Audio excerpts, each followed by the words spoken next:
the Monaco Yacht Show on board the Columbus 43-metre Atlantique Frette. She was built by Palumbo Yachts in Italy. She's a 2024 boat with a steel hull, aluminium superstructure, and she's around 480 gross tonnes. She's a boat with a few tricks up her sleeve, as we're going to discover in this full tour. I'm Jack Haynes. Welcome to YachtBuyer.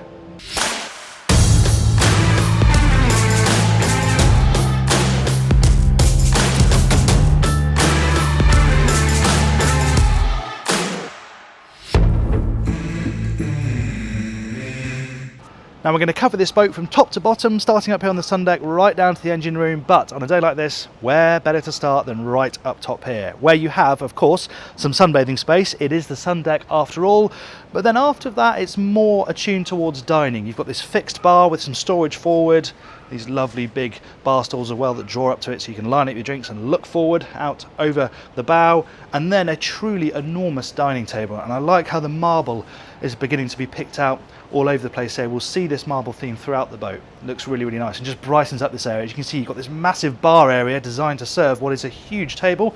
Not often you see the dining table on the Sundeck. You've got grills there, storage, and then again, more lovely marble detailing. It's a great deck. There's much more to enjoy down on the bridge deck. Before we have a look around the bridge deck, now's a great time to subscribe to the YachtBuyer channel, hit subscribe, hit the bell icon, and you'll never miss another one of our super yacht tours like this one. Right, let's carry on with it. The stairways between decks are very neatly integrated. That's the one down from the Sundeck, obviously. There's another one here down to the main deck, and then we're towards the bridge. Access doors on either side, so the crew can get in and out really easily. And this is also where you find your wing stations on both sides, so the skipper can do the manoeuvring from here, where they've got a nice view forward and aft and down the side of the boat. And this is a really big, lovely living area on board Frette. This nice sofa here, this would be a nice place to sit when the boat's going along because you're a bit protected, but then when she's at rest, this is one of those areas where guests are just going to want to be. This huge sunpad, obviously at its centre, this wonderful tub that can be drained within a couple of minutes into the tank below for when the boat's on the move, and they can refill it pretty quickly as well when she's stationary. And what I like is that you've got this bar area here. This is a pretty unique feature. You don't often see this, but this is a nice place to draw up. You can see through the tub, be in contact with those who are having a dip and have a nice drink at the same time. And we see this same marble inside as well. I like how there's the theme that runs down through the boat. Let's head to bridge deck aft. Often on yachts of this size, bridge deck aft is dedicated to dining. Not so on this one. This is another lounging area, but it's different to the one forward. It's much more protected from both the wind and of course the sun, because you've got the shelter overhead. But it's a really nice large seating space where guests can chill out, cool off, have a drink and relax. And of course, down a deck is where we find the most interesting deck spaces aboard Frette. But before we head down there, let's check out the bridge saloon. Inside on the bridge deck, you have the main internal dining area on board Frette. 12-person dining table, in fact. It's huge with this lovely marble tabletop. It's a really nice space, quite intimate as well. Quite rare almost to be up here on the bridge deck with these elevated views when you're dining. Nice effect. This is a pantry for the crew. Obviously the galley is the deck below, so that's going to be quite an important space for them. And there's also a day head on this deck, a good sized day head as well. And that goes back quite a long way. So again, nice to have that on this level so people don't have to go downstairs when they're dining. And of course, this is the bridge deck. So forward of here, we have the bridge itself. Onwards to the bridge then, there's a door here, so it will be closed off from the guests when the boat's on passage, you want it to be. And the first thing you find on the starboard side is a good work area, somewhere to do some charting, paperwork, navigation, communication is here, weather information as well through the nav text is all over on this station, leaving this bridge area free for your nav gear here. These 4 enormous screens, and you can see the split they probably run with, cameras for full overview of the boat, including engine room on that side, charting, radar, and then this is obviously systems that you can have, but you can switch all these and make it very flexible depending on what you're doing. Obviously you have your nice commanding helm seat, that's a Bezanzoni, fully adjustable, and nice, there's a little bench behind as well so that people can come along for the ride and keep the skipper company. In terms of performance, well, she's got a pair of 1800 horsepower Caterpillar C32s, top speed is about 14.5 knots, and she'll cruise at 10 to 12 knots for well over 2,000 nautical miles because she's got a 50,000 litre fuel capacity. Let's head downstairs. Aft on the main deck, we arrive at one of the key features on board Frette, this incredible cockpit area where everything is designed to look aft and take in views out over the sea. You've got the seating area flanking the central companionway, angled over the hot tub and over the water. It reminds me a little bit of the Bonetti 40-metre Oasis. We've actually got a tour of that on the channel, but it's a similar idea. You've got drop-down balconies as well, so that you can really extend this area when the boat's out in the water. We can't do it inside the confines of the show, but obviously that gives you some really useful extra beam. And I said the boat's designed to look a bit like a seashell. We can see that here where this sweeps down to the transom. It's a really nice effect. And there's the tub. How can we ignore this? It's a really striking feature from the quayside in the day, lit up at night. And they can actually heat it in the tank below. It's fresh water. They can heat it on the move and then fill it with 40-degree water within minutes when the boat's on anchor, so guests can jump straight in. You've also got this super wide passerelle, which obviously works as a way to connect the boat to the quayside, but it also drops down to become a really lovely wide stairway into the water as well. Fabulous area this. Let's continue the tour on the main deck inside.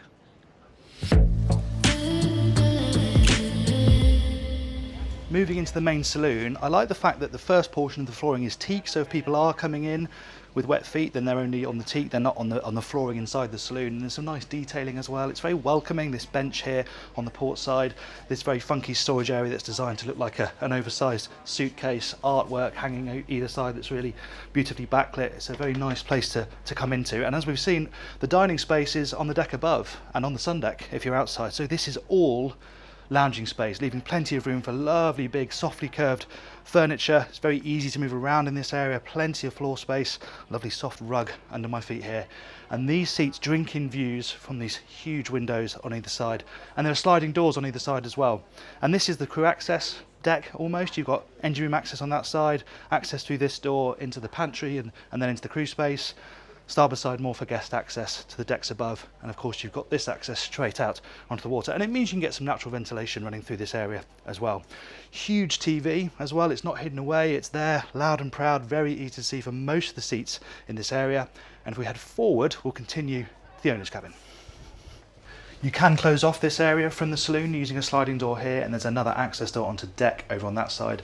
And obviously we have the central staircase here, down to the guest accommodation, up to the bridge deck, and I love the design too, so it's all open, so it's not sort of bearing down on you. You've got these lovely cylindrical banisters picked out in wood over here. I think it's really stylishly done.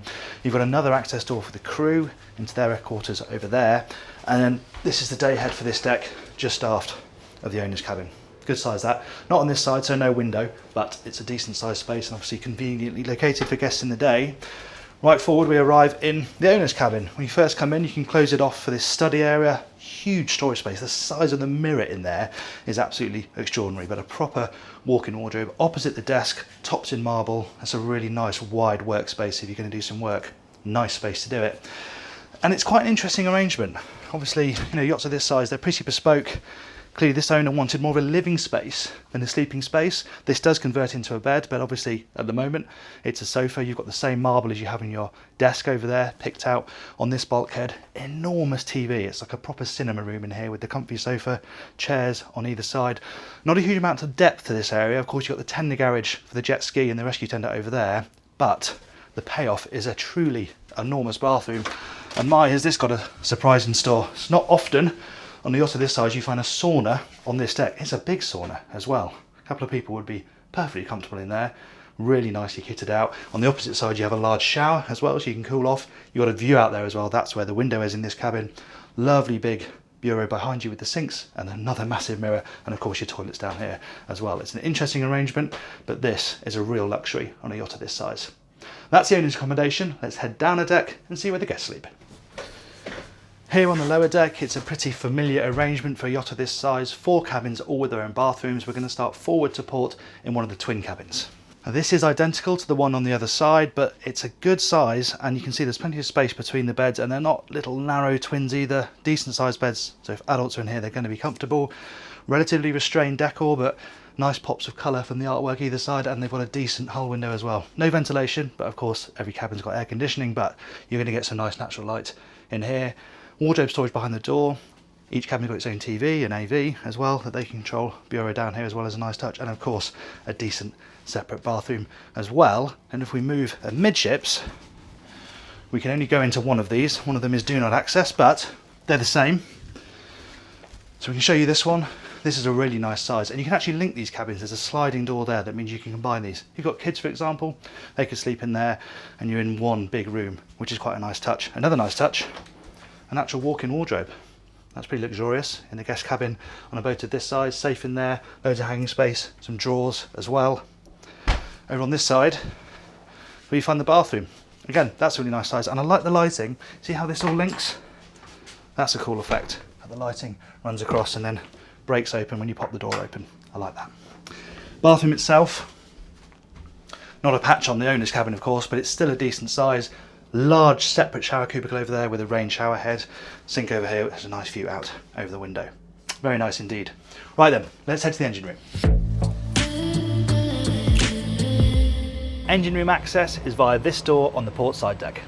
It's a slightly convoluted route down through this angled ladder. This ladder forward leads to the tender garage. We're going to look at that at the end of this section. But once you've negotiated the network of ladders through this massive watertight door, the engine room space itself is very impressive. Look at the headroom here. This is one of the engines next to me, and you can see how much space it's got even outboard of it. Moving around though, we go past one of two 100 kilowatt generators, your control center here in the middle, and screens as well, so the engineer can see everything here. Tank, power usage, all of that sort of stuff is all controlled from these screens. Fuel filters down here, triple on either side, so you've got lots of redundancy if they get blocked when the boat's out on the water. But you can see the space in here now. Look at this headroom. I'm only down a couple of steps. It's extraordinary. And these Caterpillars, big old units that they are very easy to inspect because they're raised up quite high. She's a shaft drive, straight shaft drive boat, but in terms of inspecting these from all sides, it's really very easy indeed. In terms of stabilisation, she's got CMC fins, so they're designed to keep the boat from rolling when she's on anchor and when she's on the move at her cruising speed of around 12 knots. But we've also got very easy access forward on this boat. It's a bit noisy because there's pumps and things whirring away, but I want to show it to you. We've got the chillers over on this side for the air conditioning throughout. This is sewage treatment over here. And then I'll just hover around the doorway because it's very noisy, but we can show you through there. This is the tank deck. You can get all the way through under the bow there. See all the separate watertight sections too, and you can see the boat's relatively newly delivered, so it's being used as a storage area. They're going to build racks to make that a bit more tidy, but you can see how useful this area is as a storage space, and the access to the pipe work, electronics, all that sort of stuff is really very good indeed. The machinery space, very good in terms of room. However, it's not so good in these ancillary places. This is the tender garage. You can see headroom isn't great, but then it's designed to store the tender, which it does very well. There's actually a Williams 565 in here, and that has a crane over top that shoots it out a side door patched into the side of the hull. You can see this reel here is for fuel, so they can fuel the tender from here. And obviously the main idea is to be launching this thing in and out, so you're not going to be in here for a long time. But yeah, it's a very neat, tidy way to store your rib on board. Now, ordinarily this is the part of the tour where we go and see the crew space, but we don't have permission to film there or inside the galley, unfortunately. But in terms of the arrangement, we can chuck the diagram up on the screen so you can see the space that the crew have to live in. They've got a mess area, a small galley space, and there's sleeping space for 7 crew down there. The captain actually has their own private cabin on the bridge deck, just after the bridge in fact, so they can be nice and close to that important bridge area even when they're in their own private space. There you have it then, that's Frette, and at a time when everybody is trying to bring people down to the waterline and make these waterside areas work as hard as possible, I think they've absolutely nailed the brief with this boat. With the platforms, obviously the big tub and this wonderful seating area, this is going to become the social hub of the boat with a nice twist. If you want a bit more privacy, you can do the same, but up on the bow. It's a really cool arrangement. Let me know what you think of it in the comments below. Thank you very much for watching that tour. I do hope you enjoyed it. If you did, please give the video a like. I'd really appreciate it. And if you like this style of boat, you might enjoy our tour of the Bonetti 40-metre Phoenix. It's got a very similar arrangement. I'll put that for you up there. I'll put some of our sea trials down here for you for some small, faster stuff. And if you'd like to subscribe to the channel, you can do that by clicking up here. Thanks again for watching. I'm Jack Haynes. This is YachtBuyer.